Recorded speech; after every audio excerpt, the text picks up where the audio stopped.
Jason Blackbird Selman is a spoken word artist, poet, and trumpet player. In this conversation, Jason shares his insights into the freedom of poetry, Caribbean community and cultures, and what it means to be a good man out in the world. Who am I? Where do I come from? What does that mean? Can I afford to be vulnerable? We can return to these questions over and over throughout our lives and experience how our responses evolve in time. Here's my conversation with Jason.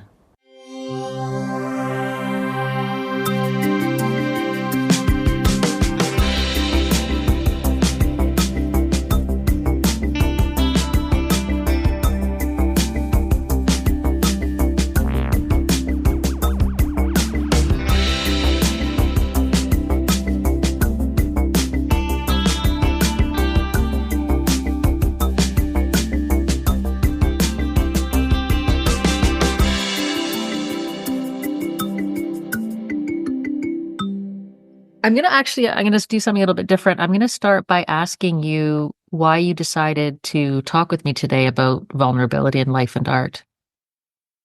My bio used to say that my poetry speaks to the intersection between vulnerability and masculinity. And then at a certain point, I was doing a show, and after a performance, a woman came up to me and she said, "Did you say intersectional masculinity in your bio?" And I was like, "No, but I like that." And then I had to figure out, what does intersectional masculinity mean? Trying to find a way to be and promote a masculinity that is healthy and positive and the inverse of toxic, and trying to just explore masculinity through my work and who I am and why I am and what else can I be as a man and what boundaries can I break and what am I still struggling with. So when I saw you perform at the Words in Music event by the Quebec Writers Federation, one of your poems was directly about that, referenced your father and your grandfather. Mm-hmm. Can you talk to me a little bit about what you were going through when you wrote that poem? It began with just exploring and getting a new understanding of the game of cricket. I watched this documentary called Fire in Babylon about the history of cricket, especially 70s, 80s, up until maybe the 90s. So talking about the West Indies cricket team and their dominance for 15 years straight. And my father played cricket and created a cricket club here in Montreal and would take me with him. And never really learned to play the game until much later. And I didn't really understand it. I didn't understand the politics behind it. I didn't understand that game and that team for that region of the world being within an act of resistance. The game itself, especially when you were playing against other colonial forces as a symbol of resistance in terms of playing England, playing Australia, playing India, other colonizers and colonized, and interacting with them on this pitch, and it becomes a metaphor for how we interact, how you see yourself. How do you measure up? So it's a larger metaphor about manhood. And then I wanted to write a poem inspired by that, inspired by the film, and then it became something else because I had a conversation with family about my grandfather. I learned something about him and kind of his own life story and his relationship with his father. And I think I had these ideas in the back of my head for a very long time in terms of who my grandfather is and his demeanor. Certain levels of stoicism, but quiet, gentle, all those things, and understanding that was a part of what attracted my mother to my father. And then I think I inherited that lineage of having that kind of demeanor, that kind of character, but also juxtaposing that against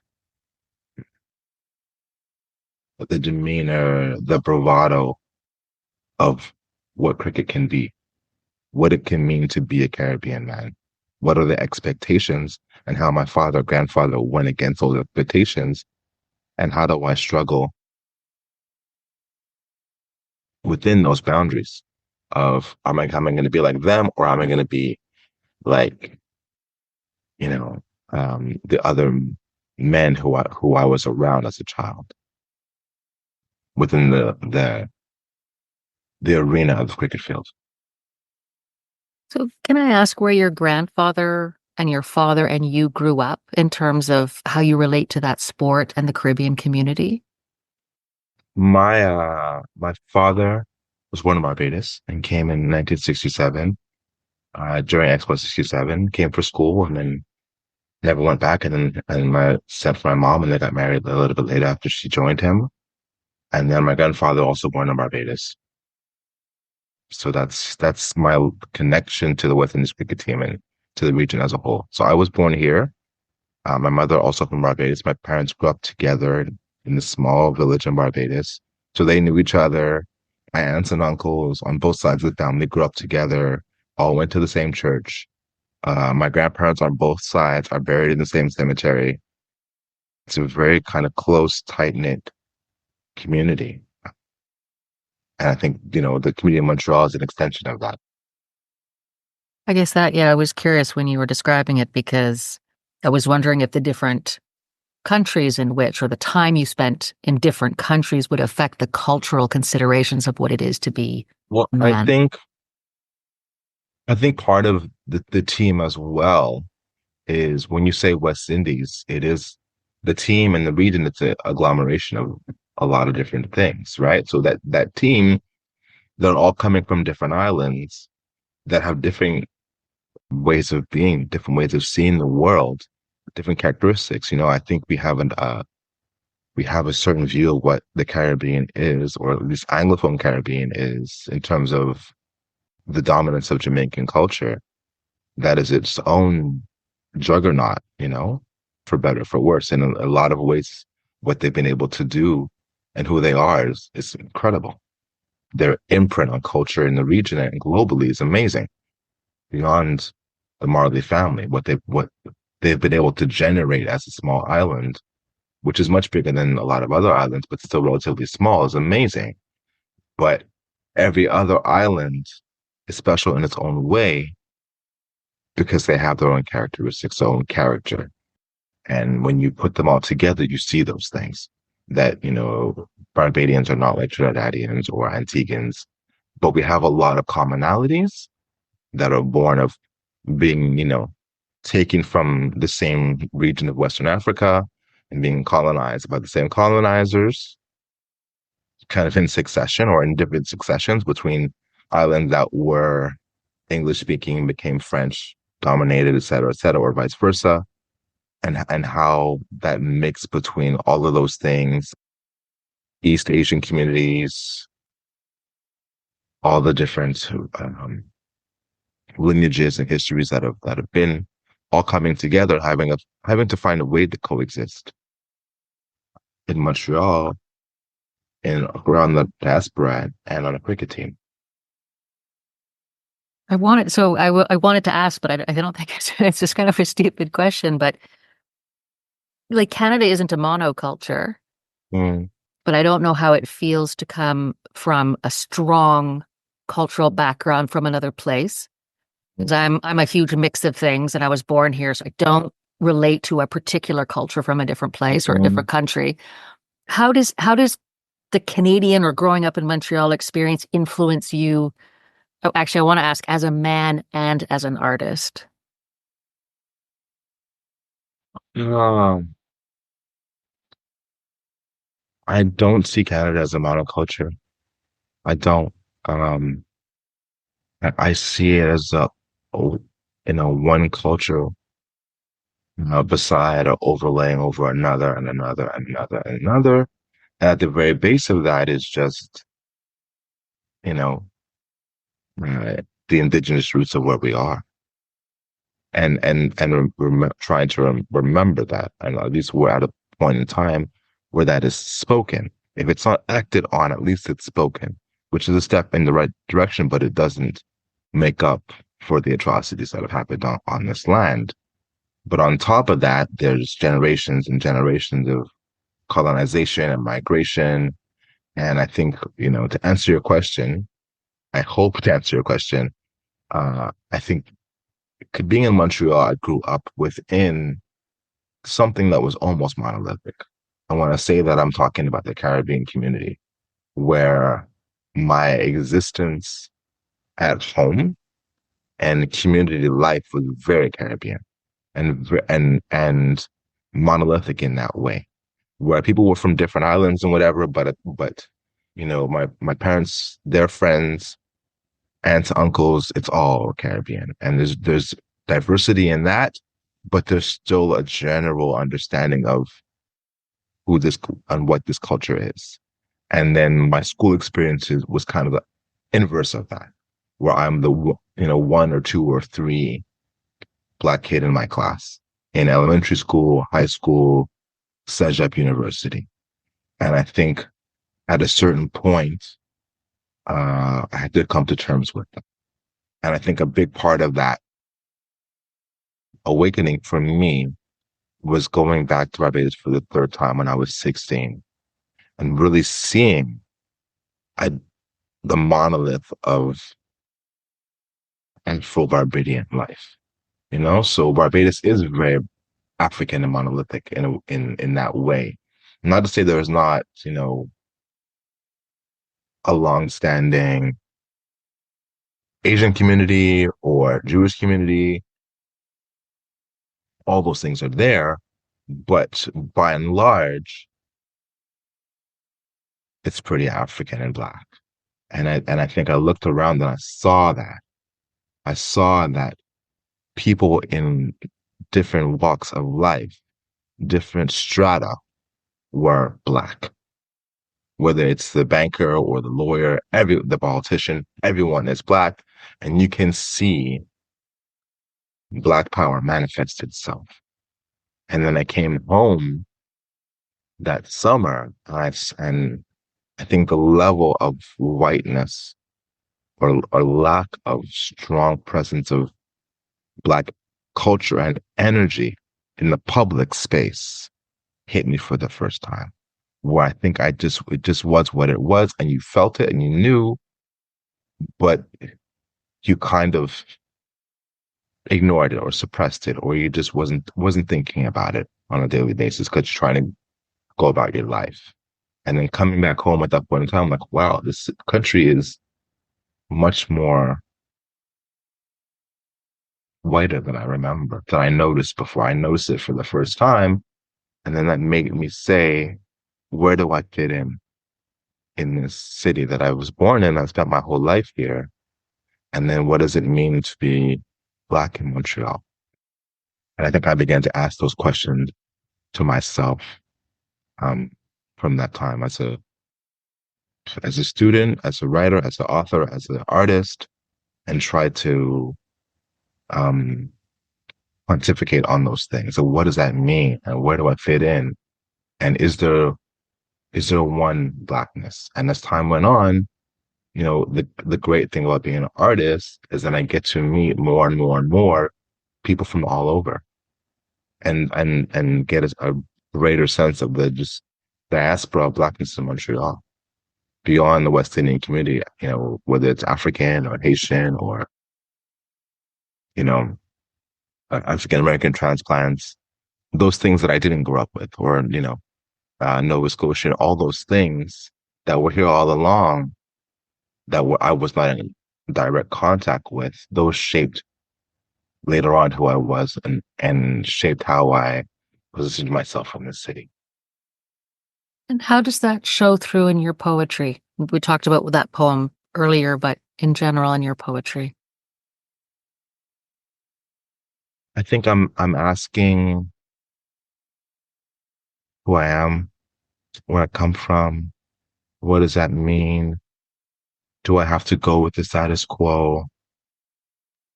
Do I have to prove that I belong all the time?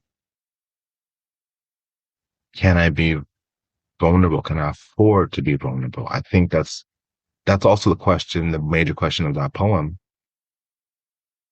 which the title is Whatlessness, which is it's like the translation from, I guess, the West Indian vitriol of or another would be worthlessness. Um, but it's the insinuation is that your behavior, your bad behavior, makes you worthless.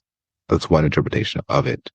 Uh, but I think there's also this idea that to be a man, you have to have a certain level of that dangerousness, um, aloofness, badness. Um, it's kind of an idea that it's intrinsic in your masculinity. You have to do performative things, if not explicit things, to prove your manhood. But at the same time, those things are going to go into the territory of whatlessness. So I think that's been a struggle for me in terms of what does it mean to be good? What does it mean to be a good man? Are good men out there? Am I one? How do I balance that against this idea of being strong or being weak? And then also, how do I want to be seen by the greater community? You know, respectability, politics, all of those things. How do I contribute? How do I mentor to other artists? How do I show them that there's more to what you can be? I think that's a big part of what I'm writing about. Why did you pick poetry among other forms of art that you do? Why poetry to express some of those things? I think it allowed me to be free. When I started writing as a teen, maybe 15, 16, it was, the early 90s and rap was about to explode, but it hadn't yet. It was still an open secret, but it highly influenced me in terms of inspiring me to write. And I tried to write raps and it didn't go. I couldn't escape the posture. I couldn't escape having to put on another person's voice, are things that are going to happen no matter who you are as an early writer. But I found that when I stopped trying to rap and just tried to write poetry, even though in the beginning a lot of it was still in rhyme, I felt freedom. And I felt like I could write about whatever I wanted. I didn't have to fit into any of those boxes, even though I think eventually, I didn't totally betray that art form. And when I look at the artists that are my favorites, there are those artists who were able to break those boundaries in terms of showing how to be vulnerable within this art form that we don't see in that way. That the artists that show that it's possible to talk about love or fear or anxiety, depression. All of those things have been there in the art form all along, but they haven't been things that have pierced the eye of the greater population, unfortunately. In some instances, yes, but I think we don't take notice of those things. But I think the artists have always tried to do those things, whether it's social commentary or acts of vulnerability through their lyrics. It's always been there. And I'm still very much inspired by that. How do you feel your expression changes from poetry to trumpet, for example, the different means of expression? I think trumpet is hard because I have to navigate an intermediate, or at least one or two. One is my own mind, what I can think up and what I can play, and where does my facility on the instrument as that grows and that changes as I get older. What do I have to say, and how control of that am I? And I think a lot of it, coming out of soul music or jazz music, improvised music, I'm creating what I have on the spot, or I'm having to really focus to execute. Trumpet is a very unforgiving instrument in terms of lack of focus. If I lack focus, concentration, calm, I will miss notes. Poetry can be similar in that way, but at the same time, as a poet, I'm very rarely am I freestyling. I'm reading the poems or I memorize them. And if things go another way, if I lose my way, I figured out a way to rebound. So I feel like the element of control is much higher. But I do feel like I'm at a point in my life in the last maybe 2, 3, maybe 5 years of really wanting to have balance between the two things where I'm just as good at one as the other, and I have equal amounts of control. So I'm saying maybe I have to separate the two so that I can come back and synergize them in a way where I can communicate as easily on trumpet as I communicate verbally with poetry. I'm sort of drawn now to ask you just to share a bit of the story that was actually the main theme of that evening, which were the events at Concordia University in 1969. Would you feel comfortable just sharing a little bit about what happened? Sure. I would say for the listeners, please look up and watch the documentary. Oh, the name is escaping me now. The Ninth Ninth Floor. floor. Yeah. So 1969, a bunch of West Indian students were taking classes at what was then Stuart Williams University, and they felt like their grades didn't match their work. So then what they did is they gave some of their work to the white counterparts, and they saw that their grades were much different. There was a large discrepancy. They went to the administration and complained, and it wasn't going anywhere. And they decided to occupy the computer department on the ninth floor of the hall building at what is now Concordia. And they were there for days and maybe even weeks. I don't recall. It wasn't just Black students. It was also students from all over who were there in solidarity. And it's 1969, so it's the time of protest. And eventually, they thought they had an agreement with the administration. They're about to leave, and then there was a mysterious fire, and they got smoked out. And the fire erupts, and then in protest, they also kind of threw things out the window and punch cards with computers. And as they were leaving, the police were waiting for them, and they were arrested. And some went to jail, some were deported. But it was a really monumental moment for the Black community in Montreal. And I mean, I wasn't born, but looking back, I always think about the fact that, and also watching the film, that these students were caught because the majority of them were not Canadian citizens. They were students who had come from the West Indies for school, and like my father, their plan was to go back. And now everything goes awry because they're not doing what they were sent to do. They weren't sent to be protesters and rabble rousers and all those things. And then there was not that support from their governments, from their communities at home. And then they didn't have a strong enough connection to the city here to get that support from the Black community that wasn't at the same size that it is now in Montreal. So they didn't have the true kind of backing they needed to do what they needed to do.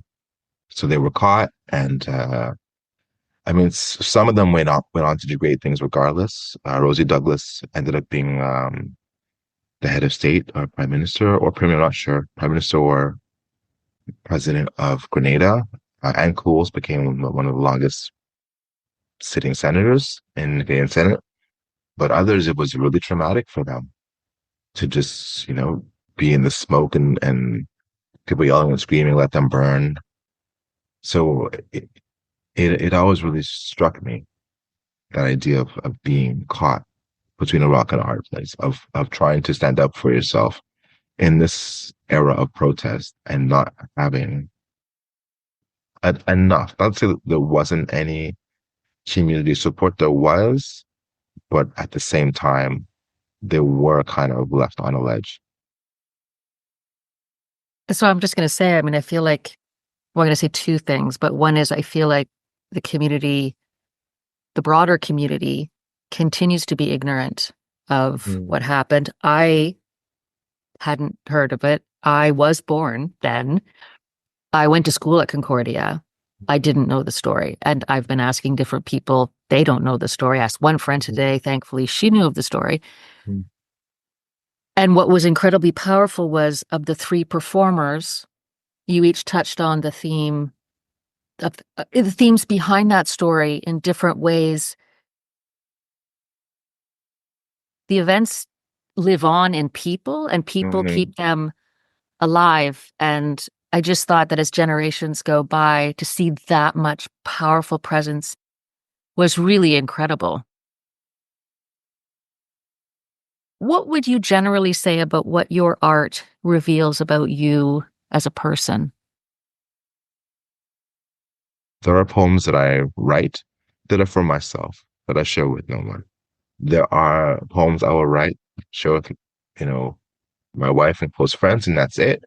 There are poems that I will publish, but rarely I ever perform because they're not for performance. And then there are poems that I will write, publish, perform because the message is, I think, that strong, that urgent, that it needs to be shared. And those are four different kinds of poems. And understand that that's okay.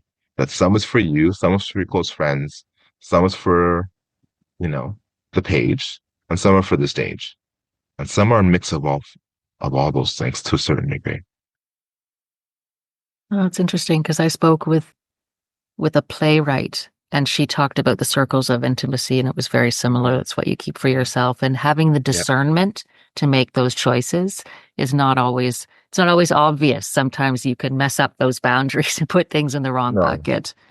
no. And I think as time went by, and I think that's why the new piece is important, is then also trying to discern as I'm trying to be more vulnerable with my work, what is too much for me, what is overexposure, and what is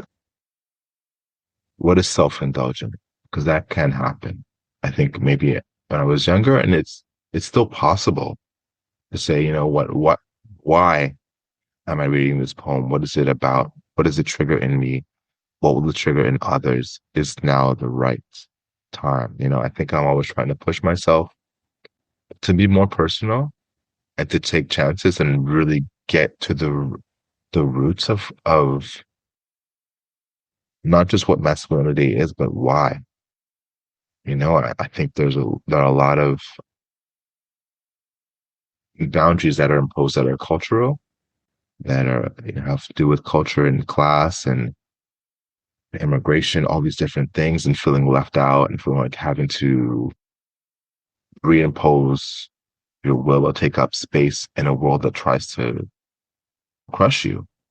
But then you're taking that sense of emasculation out on those around you. And I think I'm trying to articulate in this work at this point in my life,